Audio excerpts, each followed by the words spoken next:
Hello parents, ఇవాళ topic వచ్చేసి it is for everybody. అంటే not only speech or behaviour problems ఉన్న పిల్లల తల్లిదండ్రుల కోసం ఉద్దేశించింది మాత్రమే కాదు, for all the pre school going kids or primary kids, వీళ్ళందరి పేరెంట్స్ తప్పకుండా చూడాల్సిన వీడియో.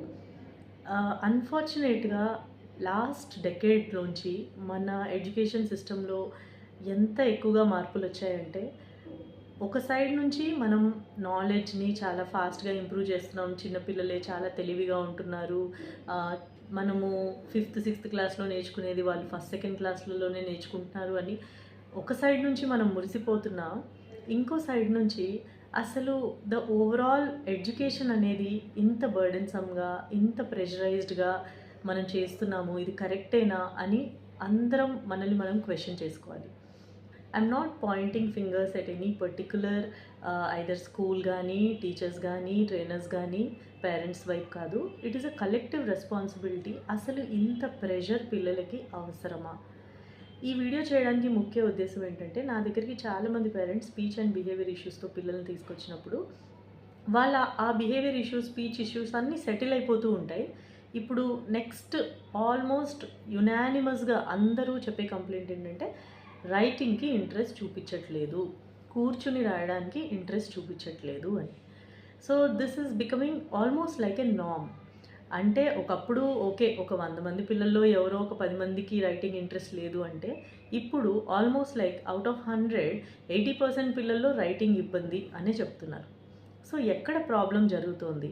మన ఎక్స్పెక్టేషన్స్లో ప్రాబ్లం ఉందా, మన టీచింగ్లో ప్రాబ్లం ఉందా, లేకపోతే పిల్లలే నిజంగా అంత ప్రాబ్లమాటిక్గా ఉన్నారా? So before going in to this, మీరు అందరు గమనించాల్సింది ఏంటంటే, ఒక సెన్సిటివ్ పీరియడ్ అనేది ఉంటుంది చైల్డ్హుడ్లో ఒక్కొక్క పని నేర్చుకోవడానికి. అంటే for example as simple as motor mile stones. అంటే ఇప్పుడు మనం నడక నేర్చుకుంటున్నాం, మీరు ఎంత ఫోర్స్ చేసినప్పటికీ ఒక 9 months ఆర్ 10 monthsలో పిల్లోడు నడవలేడు.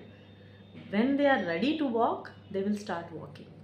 దానికి ఒక జోన్ ఆఫ్ ఏమంటారు, ఒక రీజనబుల్ ఎక్స్టెండెడ్ పీరియడ్ పెట్టుకోవాలి. అంటే కొంతమంది 9-10 నెలలకి నడిచిన పిల్లలు ఉంటారు, చాలా కొద్దిమంది 1 yearకి చాలామంది నడుస్తూ ఉంటారు, కొంతమంది 15వ నెలలో కూడా నడుస్తూ ఉంటారు, కొంతమందికి అప్పర్ లిమిట్ వేసుకుంటే 16-17 monthsకి కూడా నడిచిన పిల్లలు ఉంటారు. పోనీ 16 months వేసుకుందాం. అంటే 10 to 16 months అంటే ఒక 6 months పీరియడ్ ఆఫ్ మనం ఒక జోన్ని వాళ్ళకి ఇచ్చాం. సో అర్లీగా నడిచినంత మాత్రాన గొప్ప కాదు, లేట్గా నడిచినంత మాత్రాన వాడు స్లో కాదు. This is a normal range. అలాగా ప్రతి ఒక్క మైల్ స్టోన్కి ఒక నార్మల్ రేంజ్ అంటూ ఉంటుంది.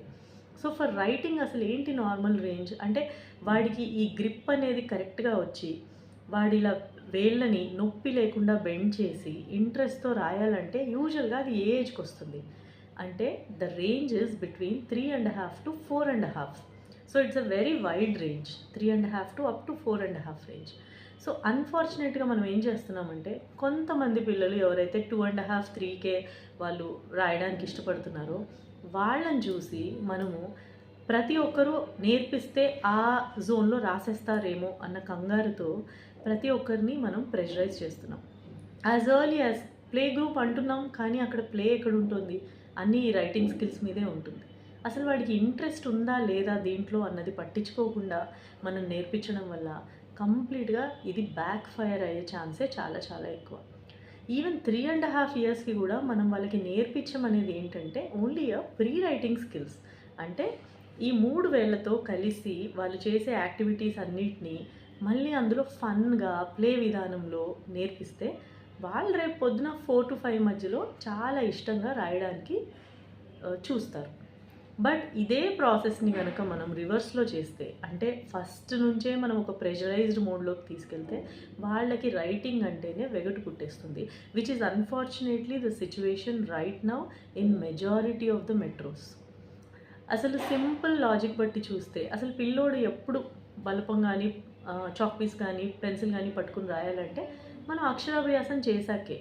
మన పాత వాళ్ళు ఈ రూల్స్ అన్నీ కూడా చాలా ఆలోచించే పెట్టారు. ఎందుకు అక్షరాభ్యాసం చేయించమన్నారు? అంతకన్నా ముందు వాళ్ళని విసిగించకండి రాయమని అని. సో అది ఎప్పుడు చేసేవాళ్ళు? ఆల్మోస్ట్ 4 to 5 years మధ్యలో చేసి 5 yearsకి వాళ్ళని తీసుకెళ్ళి స్కూల్లో వేసేవారు, which is the ideal system.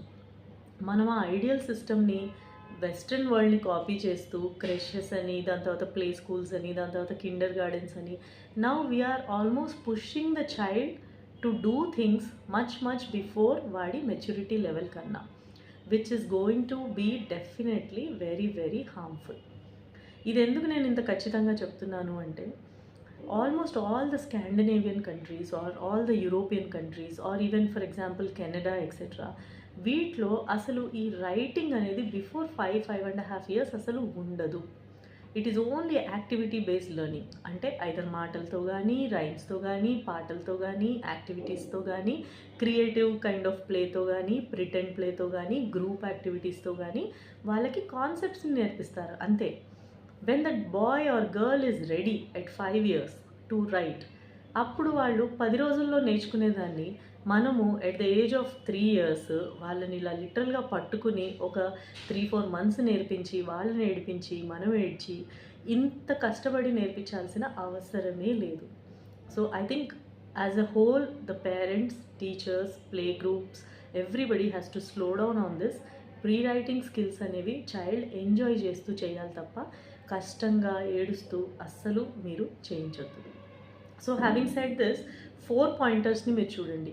Maturity of the child ఉందా లేదా, రాయట్లేదు వీడు అనగానే వెంటనే గ్రాస్ప్ వీక్ ఉంది, let's work on the grasp అన్నట్టు కాకుండా అసలు వీడు మెచ్యూరిటీ ఉందా లేదా. How will you know? Other ఏరియాస్లో వీడు ఎలాగున్నాడు, అన్ని అదర్ ఏరియాస్లో వీడు చాలా బాగుండి ఓన్లీ రైటర్కే ఇంట్రెస్ట్ చూపించట్లేదు అంటే we can go to the next step. But అన్ని ఏరియాస్లో కూడా వాడు కొంచెం స్లోగా ఉన్నాడు అంటే, వాడు మాటల్లో కూడా కొంచెం స్లోగానే ఉన్నాడు, అటెన్షన్లో కూడా కొంచెం స్లోగానే ఉన్నాడు, రూల్స్ అర్థం చేసుకోవడంలో కూడా కొంచెం స్లోగానే ఉన్నాడు అన్నప్పుడు he hasn't attained that maturity yet. So you have to give him extra time. First is maturity, first M.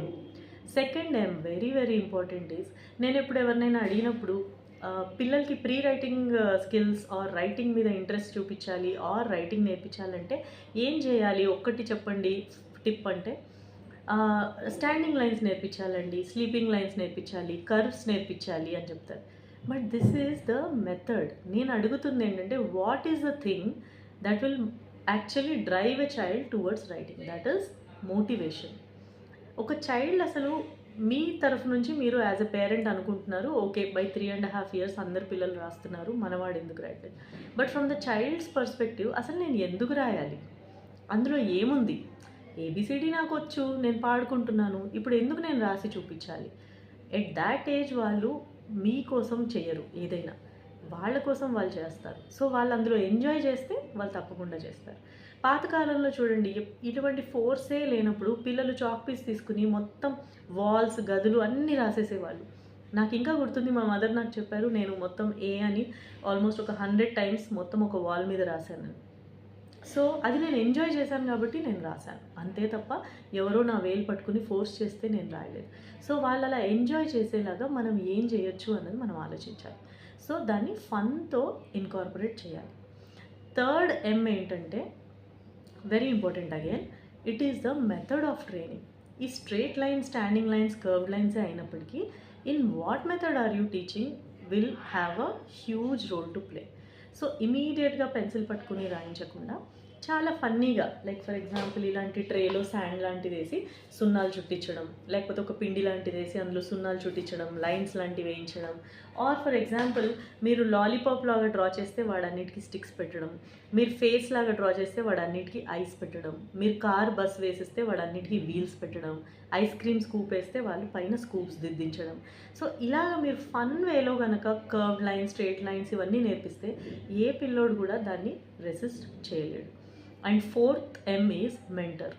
ఎవరు టీచర్, ఎవరు ఎలా చెప్తున్నారు అన్నది most important.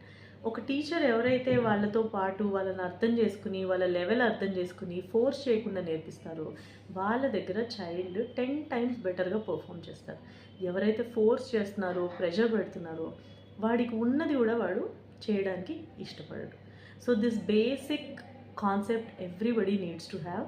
This is not a rat race at all, that play గ్రూప్లోకి వెళ్ళగానే వీళ్ళు writing నేర్చుకోవాలి, నర్సరీకి వెళ్ళగానే వీళ్ళు అన్నీ రాసేయాలి. అలాగా ఆ లెవెల్ ఆఫ్ మెచ్యూరిటీ లేకపోతే కొద్దిగా స్లో డౌన్ అవ్వండి. And now okay. మీరు చెప్పింది మాకు అర్థమైంది. వాడికి మేము మోటివేట్ చేస్తాము. మెచ్యూరిటీ వచ్చే వరకు కొద్దిగా ఆగుతాము. బట్ మమ్మల్ని గైడ్ చేయండి. మేము ఎలాంటి యాక్టివిటీస్ తీసుకుంటే వీడు ఇంప్రూవ్ అవుతాడు